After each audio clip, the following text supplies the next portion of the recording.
আসসালামু আলাইকুম। Hello viewers, Papiya কিচেনের স্বাগতম। আজকে একটি নতুন রেসিপি নিয়ে হাজির হলাম। রেসিপি হলো শীতকালীন রেসিপি দুধ পাকন পিঠা।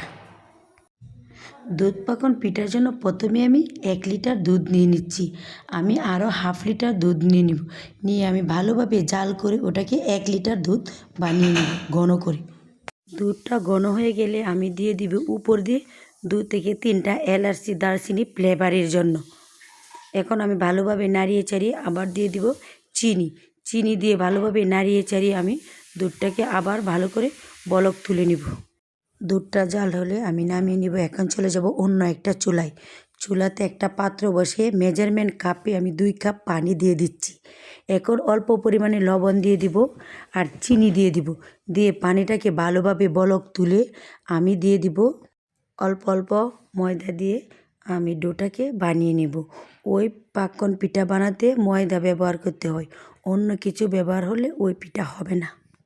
এখন আমি ভালোভাবে নাড়িয়ে চাড়িয়ে ডোটাকে 2-3 মিনিটের মতো ঢেকে রাখবো।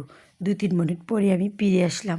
এখন ভালোভাবে ডোটাকে নাড়িয়ে চাড়িয়ে একটা প্লেটে ঢেলে নেব। নিয়ে ভালোভাবে ম্যাশ করে নেব। গরম যাওয়া পর্যন্ত হাত দেওয়া যাবে না, অল্প অল্পভাবে মিক্স করতে হবে। মিক্স করতে করতে আমি ভালোভাবে ম্যাশ করে দিয়ে দিব ডিম, উপর দিয়ে দিব ঘি, দিয়ে ভালোভাবে ম্যাশ করে একটা ডো বানিয়ে নিব। কারণ ডোলে এটাকে মুশ করতে হবে। দেখেন আমি এখন উপর দিয়ে ভালোভাবে মিলিয়ে দিয়ে দিচ্ছি ডিম। একটা ডিম দিয়ে দিব আমি। এটাকে একটা ডিম 2 কাপ এর মধ্যে একটা ডিম ব্যবহার করলেই হবে।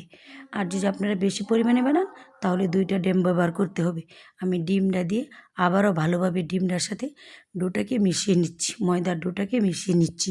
ওটাতে আপনারা চালের গুঁড়ি আটা ব্যবহার করলে হবে না, ভালো টেস্টের জন্য শুধু ময়দাই ব্যবহার করতে হবে।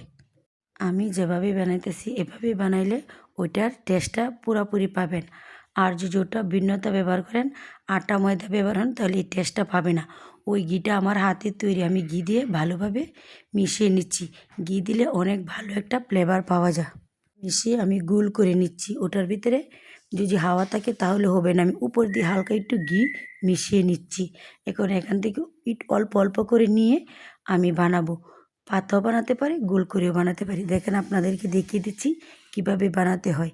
আমি ভালোভাবে একটি কাঠের পিঠের মধ্যে নিয়ে আমি ডোটাকে ভালোভাবে স্মুথ করে নিচ্ছি। আমি এখন গোল করে মধ্যখানে আঙ্গুল দিয়ে ছিদ্র করে নিচ্ছি আর হালকা করে চামিচ দিয়ে ডিজাইন করে নিচ্ছি। দেখেন আমি কিভাবে ডিজাইনটা করে নিচ্ছি। এভাবে ডিজাইন করে নেবেন। সুন্দর করে আপনাদেরকে দেখিয়ে দিচ্ছি। এখন আমি একটা পাতা সিস্টেম বানিয়ে এটাও দেখিয়ে দিচ্ছি। হালকা করে হাত দিয়ে চেপে চেপে বানিয়ে নিচ্ছি পিঠাটা। পাতাটাকে আমি চামিচ দিয়ে মধ্যখানে একটা চাকু দিয়ে দাগ কেটে নিব আর চামিচ দিয়ে সাইড দিয়ে পাতার ডিজাইন করে নিব। ওটাকে পাতলা করে রাখতে হয়, বেশি মোটা করলে দুধে ভিজে না, তাই আপনারা পাতলা করে বানাবেন। আমি ঠিক এভাবে একে একে সবগুলা পিঠা বানিয়ে নিব। বানিয়ে আপনাদেরকে দেখিয়ে দিচ্ছি আমি সবগুলা পিঠা বানিয়ে নিচ্ছি। এখন চলে যাব চুলায় একটা পাইপিং বসিয়ে পর্যাপ্ত পরিমাণ তেল দিয়ে তেলটাকে ভালোভাবে গরম করে এখন আমি তেল দিয়ে একে একে সবগুলা পিঠা দিয়ে দিব।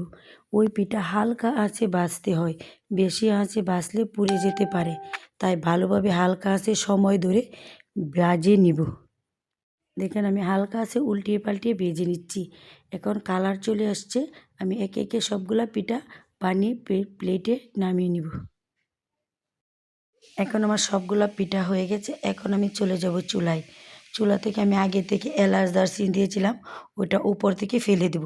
ওইটা আমি দিয়েছিলাম শুধু ফ্লেভারের জন্য, তাই পিঠার থেকে আমি ফেলে দিচ্ছি। এখন ভালোভাবে দুধটাকে নাড়িয়ে চাড়িয়ে হালকা গরম থাকতেই আমি পিঠাগুলো দিয়ে দিব।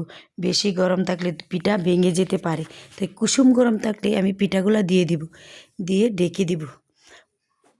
10 মিনিট পর আমি ফিরে এলাম। এখন ঢাকনাটাকে উপর থেকে সরিয়ে উপর দিয়ে কিছু কিশমিশ, কাজু বাদাম, পেস্তা বাদাম উপর দিয়ে দিব। দিয়ে আমি আবারও সারা রাতের জন্য ঢেকে রাখবো এটা। আমি সকালে ফিরে আসলাম। দেখেন আমার পিঠাগুলা দুধ খেয়ে কেমন পুলকো পুলকো হয়ে গেছে। এখন আমি একটা বাটিতে পরিবেশন করে নিব। আমার পিঠাগুলো দেখেন কত সুন্দর হয়েছে, আপনাদেরকে দেখিয়ে দিচ্ছি। একটা পিঠা ভেঙে আমি দেখিয়ে দিচ্ছি দুধ খেয়ে আমার পিঠাগুলা কেমন নরম হয়ে গেছে। আমি আপনাদেরকে একটা পিঠা ভেঙে দেখিয়ে দিচ্ছি। দেখেন একবারে নরম তুলতুলে হয়েছে, মুখে দিলে মিলিয়ে যাবে। এই পিঠার স্বাদ অতুলনীয়, মুখে লেগে থাকার মতো। আজকের মতো এখানে বিদায় নিচ্ছি, আবারও দেখা হবে নতুন কোনো ভিডিওতে। আমার ভিডিওটা ভালো লাগলে লাইক কমেন্ট শেয়ার করবেন। ধন্যবাদ সবাইকে।